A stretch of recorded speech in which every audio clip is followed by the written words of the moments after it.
Have you ever wondered what happens when you type Amazon.com or Google.com or YouTube.com and the website suddenly opens? It takes just milliseconds. How does your computer know where Amazon's server is located, or where Google server is located, or where is YouTube server, or where Netflix server is located?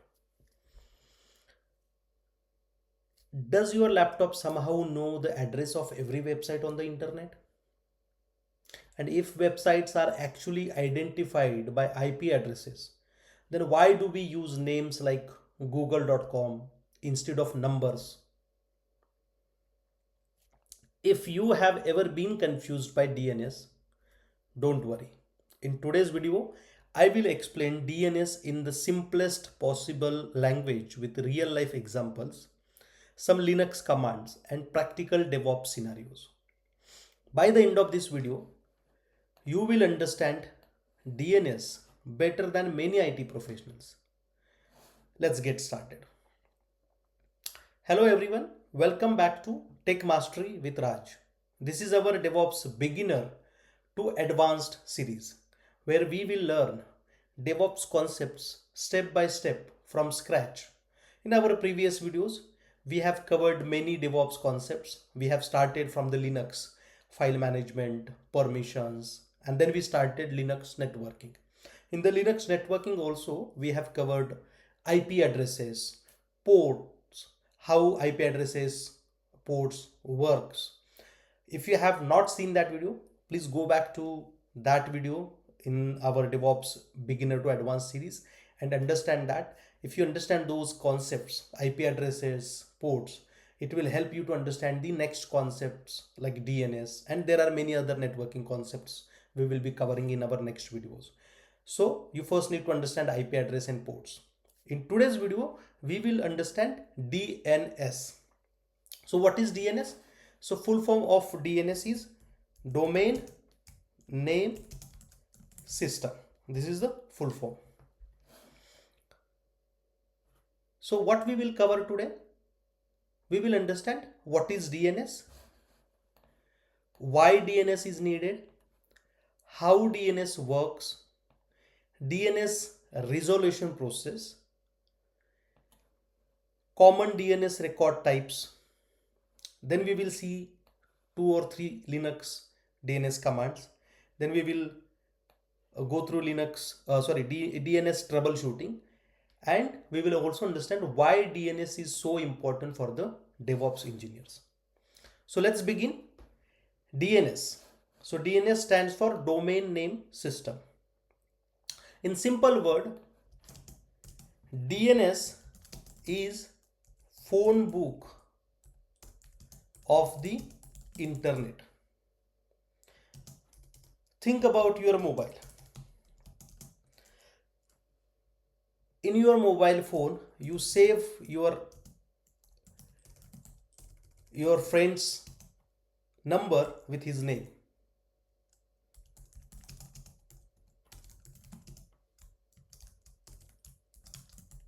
With his name. So whenever you want to call to your friend Raj, what you do, you simply go to your mobile, search his name and dial it. Your mobile itself will connect to the mobile number of the Raj. So how this works? You have saved his number with his name. So similarly, you don't need to remember his number. You simply need to remember his name, and your phone will find his number from his name and call. Similarly, on the internet, humans remembers names, right? Remembering IP address is difficult. So instead of remembering the IP address of google.com,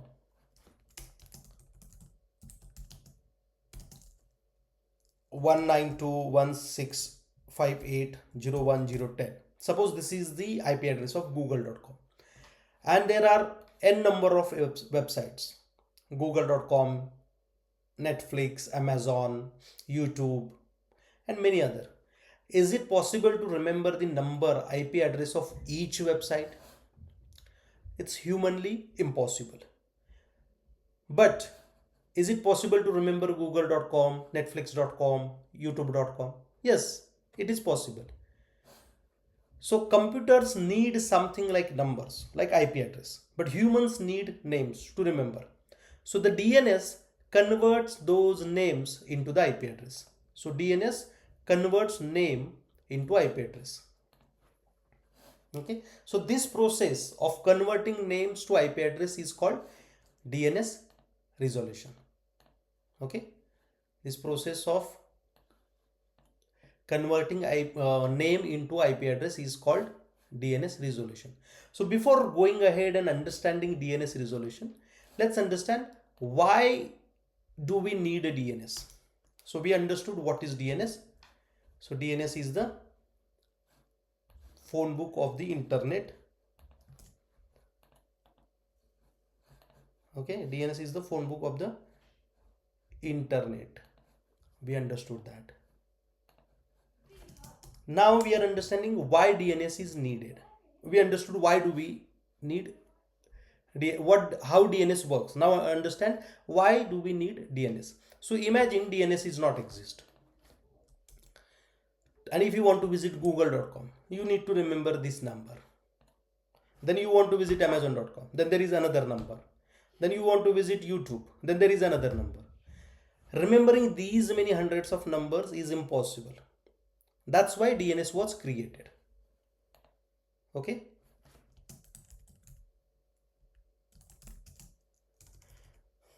Remembering IP addresses of thousands of websites is humanly impossible.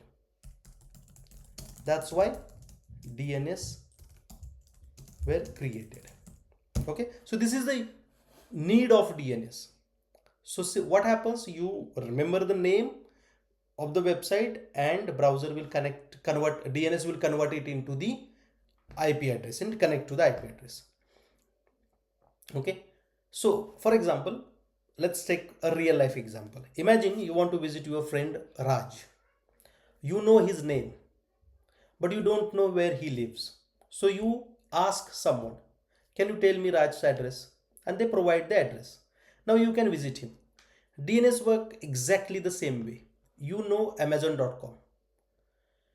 DNS provides his IP address and your browser then connects to the server. It's simple. Now let's understand how DNS works. How DNS work. So step 1 is you go to browser. Okay, you go to browser and then you type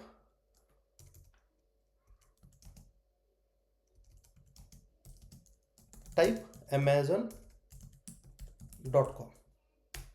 Then step 3, your computer asks what is the IP address of amazon.com. Okay, then step 4,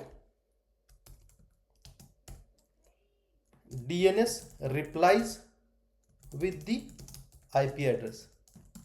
So your computer asks what is the IP address of the amazon.com. To whom it asks? It asks to DNS server, and DNS server will reply with the IP address. Then step 5,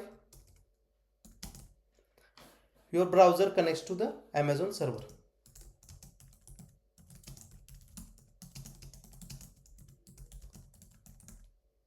And then step 6, Amazon's website opens. So now all these steps, this happens in milliseconds. Okay, so this happens in milliseconds, and this is the DNS resolution process. All these steps is the DNS resolution process. So you opened browser, you typed amazon.com, your browser or computer asks what is the IP address of amazon.com to DNS server. DNS server replies with the IP address of the amazon.com, and then your browser will connect to that IP address. That means Amazon server, and Amazon server website will open.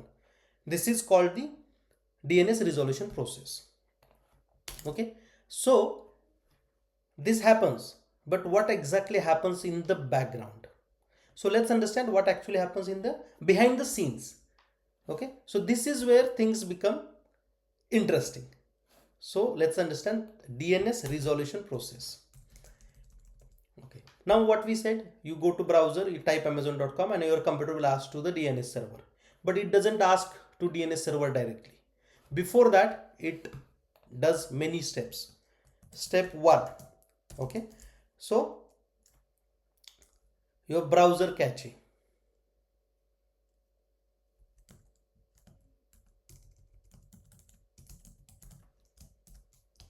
So what happens? First, your browser will check, do I already know the IP address of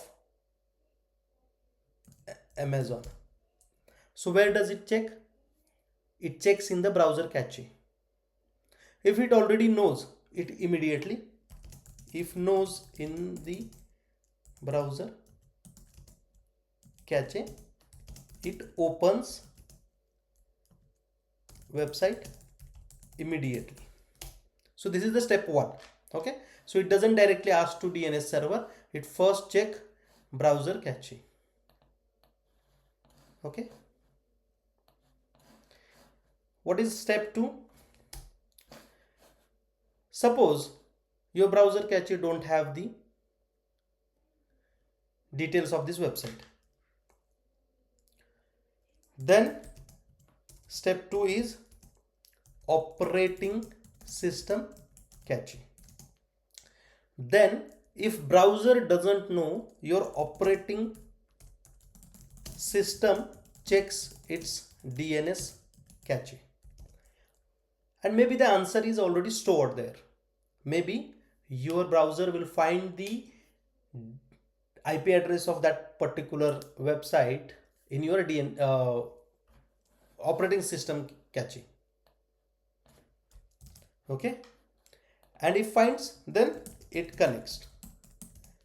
If not, if it finds, it doesn't need to look up into the DNS server. If not, then step 3, recursive DNS resolver.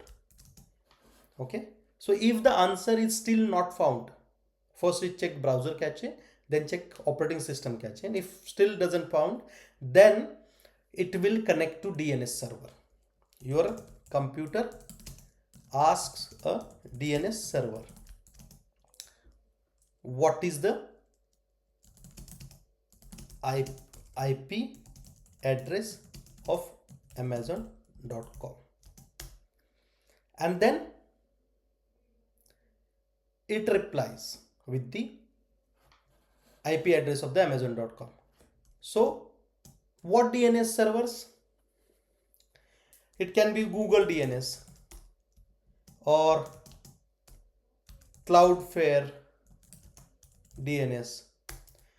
Okay, so there are many DNS. We will cover those as well in next part of this video. Okay, what kind of DNS servers are available, and this server is called the recursive resolver. Okay, recursive resolver.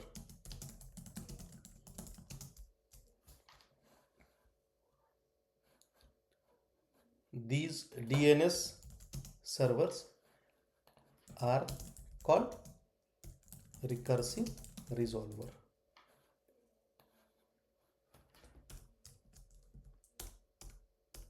Okay, these recursive resolver servers job is to find the answer on your behalf. Then step 4, root DNS server. So the resolver asks who manages .com domains. Okay, Google DNS, Cloudflare DNS. So what they do, they first check who manages .com domain. There are many domains, right? So who manages .com domains? The root DNS server responds, I don't know Amazon IP address, but I know who manages .com server. Okay. Okay. So root server will reply, I don't know who manages Amazon.com.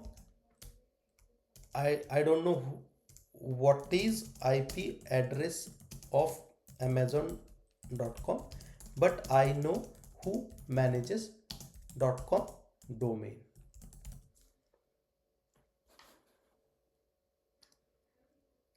Okay. Then step 5 is TLD server. So what is TLD server? Is a top level domain. For example, .com, .org, .net, .edu. So the resolver asks who manages .com domain. Sorry, who manages Amazon.com.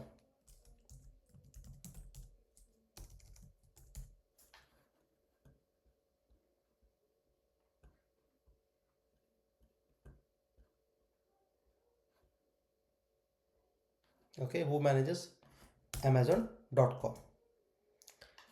And TLD server responds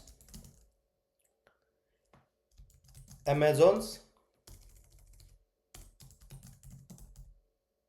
authoritative DNS server manages it.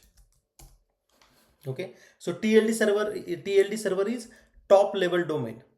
It will have all the domains like .com, .org, .net, .edu, and there are many domains, right? Then step 6 is authoritative DNS server. So the resolver asks Amazon's DNS server, what is the IP address of Amazon.com? Because now we reach to Amazon's authoritative DNS server. So it has the answer of IP address. What is the IP address of Amazon.com? Right? So Amazon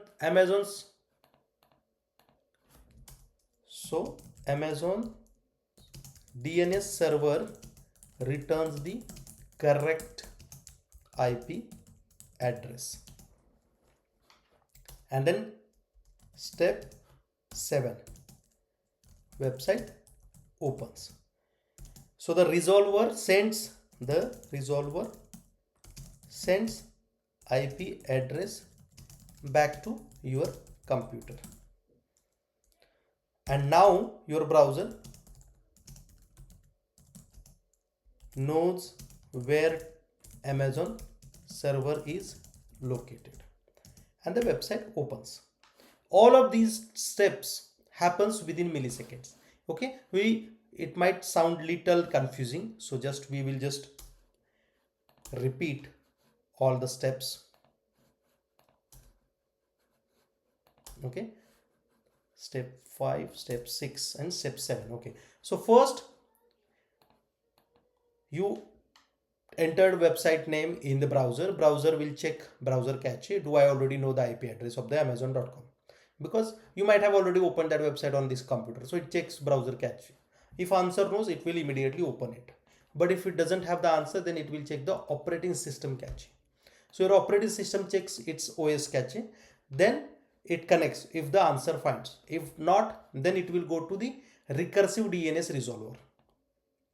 So your computer will ask DNS server, what is the IP address of Amazon.com? DNS server. Okay, so DNS server, there are Google DNS, Cloudflare DNS. So these DNS servers are called recursive resolvers. Okay, then root DNS server. So I don't know what is the IP address of Amazon.com. So I know who manages .com domains. Okay. So root DNS server will know who manages .com domains. So it will go to TLD server. TLD is a top level domain. So it will have all the domains like .com, .org, .net, .edu, .in. Okay. So many other domains. Okay. Then TLD will tell you who manages the .com domain. Amazon's authoritative DNS server manages it. Then it will go to authoritative DNS server, Amazon's DNS server, authoritative DNS server. And since it is Amazon's authoritative DNS server, it knows the IP address, right? So the resolver asks Amazon DNS server, what is the IP address of the Amazon.com? So Amazon DNS server returns the correct IP address. Then the resolver sends, because since the resolver has asked Amazon DNS server, right? And it got the information. The resolver sends the address to your computer. And now your browser knows where Amazon server is located. So website is opened. Okay. So let's make it easy to understand. Okay. I'll give you one real life scenario. Suppose you are trying to find the address of your friend Raj. You don't know his address. So what you will do?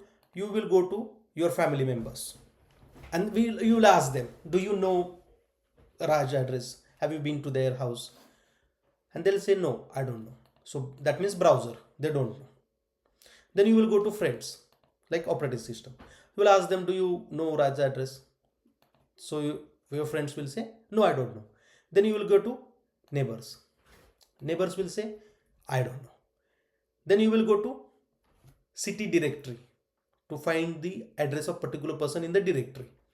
Okay. So root DS. They know someone will then give you some address, someone who knows Raj personally. Okay. And someone who knows Raj personally, that means Amazon's authoritative server. They know their IP address, right? So they will give you the IP address. So finally you get the address and DNS follows the same process and you reach the address. Okay. So now there are some DNS records types. Okay. So as a DevOps engineer, we often work with the DNS records. So let's understand some common types. Okay. So first type is A record. So A record maps domain name to an IPv4 address. A record maps domain name with IPv4 address. In our previous video, we have seen what is IPv4 and what is IPv6. How IPv4 and IPv6 works, how they are built, how they look like, what is the difference between IPv4 and IPv6, what is the need of IPv6.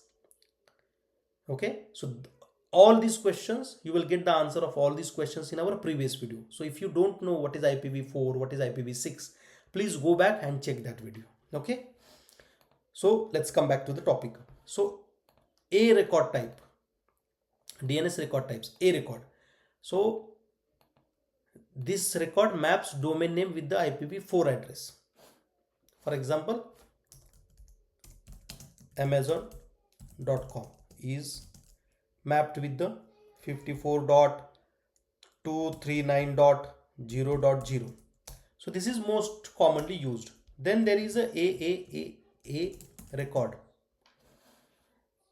So maps a domain name to an IPv6.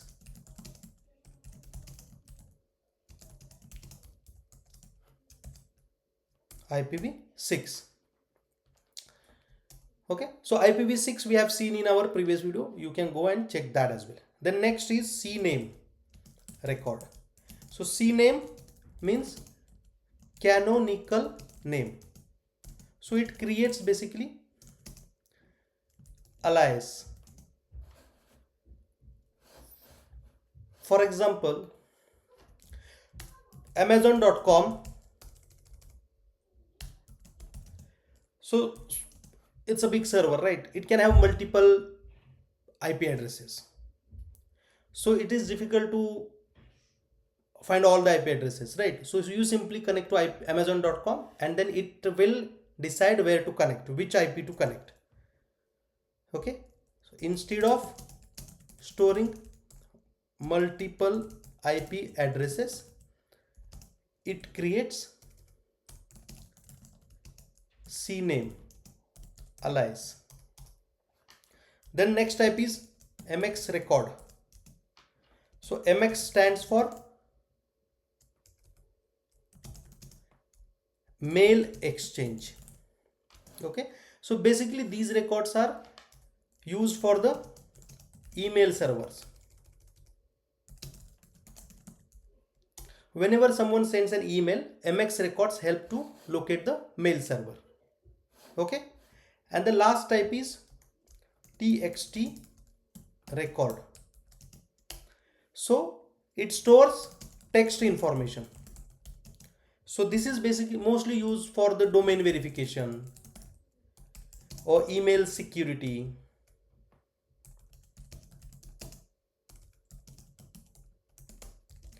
SPF or DKIM. So this is very common in cloud environments.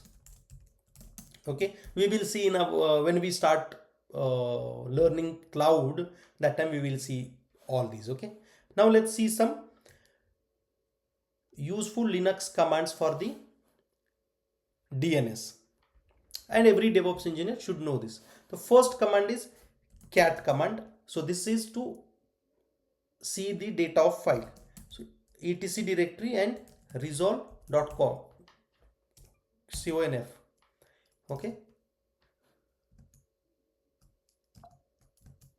so let's try to connect one of the server. I have one EC2 instance. Okay, so what I will do, I will try to run this command and will show you what data we will get. Okay, so we are in the home directory, cat etc resolve.conf. This is config file. So what it shows? It shows the server name, the website, or the IP address. So this is the file where all the DNS mapping will be stored. But since I have one EC2 instance and I don't have all these DNS mapping and data, so that's why it is not showing all the data. But if you have one DNS server, you can see the and multiple websites, you can see the data using this command. Okay, so name server is the server name, website name, and 127.0.0.11 is the IP address. Okay, now then there is one more command, lookup command. So lookup command I won't be able to show you here in the EC2 instance, but there's one website called nslookup.io. Here you can simply enter any website and it will give you the IP address of that website.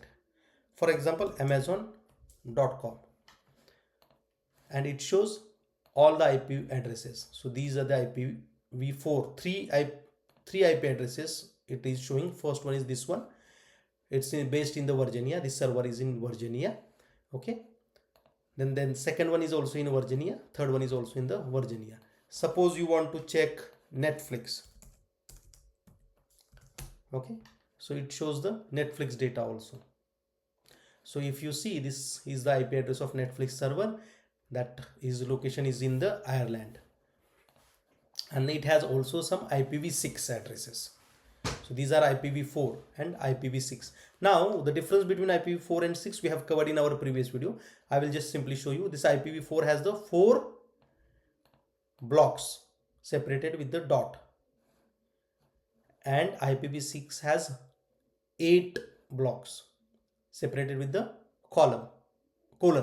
Okay, so this is the simple difference, and why do we need IPv6 and all, everything is covered in our previous video.